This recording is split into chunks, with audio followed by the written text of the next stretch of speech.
মান্নাত ছাড়ছেন শাহরুখ, মুম্বাইয়ের ফ্ল্যাট বিক্রি করলেন গৌরী খান। বিস্তারিত শাহিদ আহমেদ জান্নাতির ডেস্ক রিপোর্টে।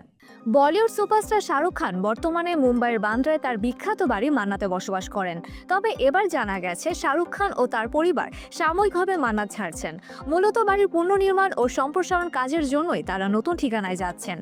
ইন্ডিয়ান এক্সপ্রেসের এক প্রতিবেদনে জানা গেছে শাহরুখ খান ও তার পরিবার পালি হিলের পূজা কাসা বিল্ডিং এর একটি লাক্সারি ডুপ্লেক্স অ্যাপার্টমেন্টে উঠবেন। তারা ৩ বছরের জন্য ৮.৬৭ কোটি রুপি দিয়ে এই অ্যাপার্টমেন্ট দুটি লিজ নিয়েছেন।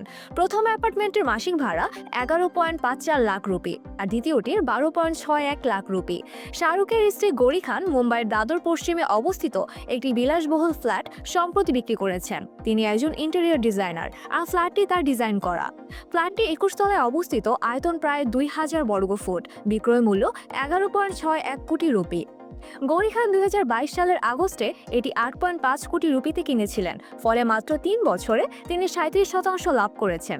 এছাড়া এই ফ্ল্যাটের সঙ্গে দুটি পার্কিং স্পেসও রয়েছে। ২০২৪ সালের নভেম্বরে গৌরী খান মহারাষ্ট্র কোস্টাল জোন ম্যানেজমেন্ট অথরিটিতে আবেদন করেন মান্নাতের ৬ তলা অ্যানেক্স বিল্ডিং এর উপর আরও ২ তলা নির্মাণের অনুমতির জন্য। অনুমতি পাওয়ার পরে প্রকল্পের কাজ শুরু হয়েছে। এর সম্প্রসারণের ফলে বাড়ির আয়তন ৬১৬.০২ বর্গমিটার বাড়বে এবং প্রকল্পের আনুমানিক ব্যয় হবে ২৫ কোটি রুপি। পুরো কাজ সম্পন্ন হতে প্রায় ২ বছর সময় লাগবে।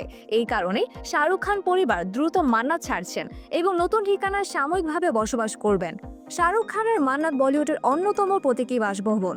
এই বাড়ির সম্প্রসারণের পর এটি আরও বিলাসবহুল ও আধুনিক হয়ে উঠবে বলে ধারণা করা হচ্ছে।